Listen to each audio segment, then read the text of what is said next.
ജീവിതം നേരെ രീതിയിൽ സഞ്ചരിക്കുക. അതിനെ നമുക്ക് ഏത് രീതിയിലും കൊണ്ടുപോകാം. ഞാൻ അതൊന്നും പറയുന്നില്ല. വുമൻസ് ഡേ എങ്ങനെ ഉണ്ടായതെന്ന് എല്ലാവർക്കും അറിയായിരിക്കില്ലേ? ഗൂഗിളൊക്കെ സെർച്ച് ചെയ്ത് കഴിഞ്ഞാൽ ഇപ്പൊ എവിടെയും കിട്ടും. 1910 റഷ്യയിൽ നടന്ന ഒരു വലിയ നീക്കമാണ്.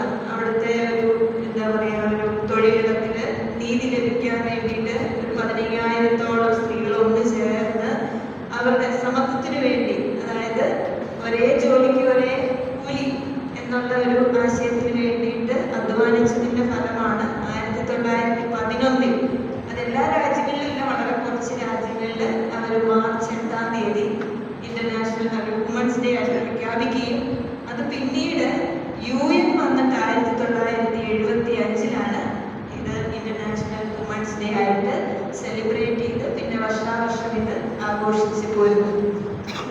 അത് ഒരു ചരിത്രം, അതെല്ലാവർക്കും മനസ്സിലാവും. പിന്നെ കുറെ അധികം ഈ വുമൻസ് ഡേയുടെ പ്രാധാന്യത്തെ പറ്റി എല്ലാവരും ഘോരം പ്രസംഗിക്കാറുണ്ട്. അതുപോലെ തന്നെ ഭയങ്കര ഇൻസ്പയറിംഗ് ആയിട്ടുള്ള ടോക്കുകൾ നമുക്ക് യൂട്യൂബിൽ ലഭ്യമാണ്. ഓരോരോ സ്ഥലങ്ങളിൽ വളരെ വളരെ ഉയർന്ന നിലയിലിരിക്കുന്ന വ്യക്തിത്വങ്ങൾ നമുക്ക് വേണ്ടി പറഞ്ഞു വെച്ചിട്ടുള്ളതും നമുക്ക് ഇൻസ്പയർ ചെയ്യാവുന്നതുമായ ധാരാളം സ്പീച്ചുകൾ നമ്മൾ കേട്ടുകൊണ്ടേ ഇരിക്കുന്നുണ്ട്.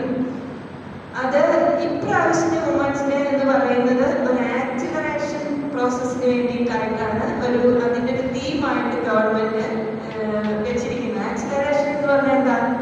ഞങ്ങൾ സ്പോർട്സിന്റെ രീതി പറയും. ആക്സിലറേറ്റ് ചെയ്യാന്ന് പറഞ്ഞു കഴിഞ്ഞാൽ നമ്മൾ വൺസ് ഒരു സ്പീഡ് അച്ചീവ് ചെയ്ത് കഴിഞ്ഞാൽ, ഇപ്പോൾ ഒരു ഉദാഹരണം നിങ്ങൾക്ക് മനസ്സിലാവാൻ ഞാൻ പറഞ്ഞുതരാം. ഒരു 400 മീറ്റർ ഓടുന്ന ഒരു പയ്യൻ, അവന്റെ സ്റ്റാർട്ടിംഗ് പ്രോസസ്സിൽ നിന്ന് അവൻ ആ സ്റ്റാർട്ട് ചെയ്ത് ഏകദേശം ഒരു 100 മീറ്ററിലേക്ക് എത്തുമ്പോൾ അവന്റെ ഒരു സ്പീഡ് അച്ചീവ് ചെയ്യും.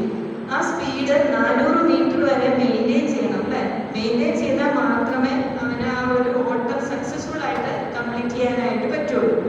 അതിന് ഞങ്ങൾ പറയുമ്പോൾ ഞങ്ങളുടെ ഭാഷയിൽ ഒരു 200 മീറ്റർ ആക്സിലറേറ്റ് ചെയ്യണം അതേ സ്പീഡ്. അതിനുശേഷം ഫിനിഷിംഗ് ലാപ്പിലേക്കുള്ള കുതിപ്പാണ്. അതാണ് ഒരു 400 മീറ്ററിന്റെ ഒരു പ്രോസസ്സ്. അപ്പം നമ്മളിപ്പോൾ ഈ കാലഘട്ടം വുമൻസിനെ സംബന്ധിച്ചിടത്തോളം ആക്സിലറേഷന്റെ ഒരു കാലമാണ്. അതായത് മുൻ കാലഘട്ടത്തിൽ നമ്മുടെ സ്ത്രീരത്നങ്ങൾ തുടങ്ങി വെച്ച ഒരു വലിയ പ്രയത്നങ്ങളുണ്ട്. ഈ സ്ത്രീ സമത്വത്തിന് വേണ്ടി കുറേയധികം പ്രൊജക്റ്റുകൾ ഗവൺമെന്റ് വഴി ഇംപ്ലിമെന്റ് ചെയ്തിട്ടുണ്ട്.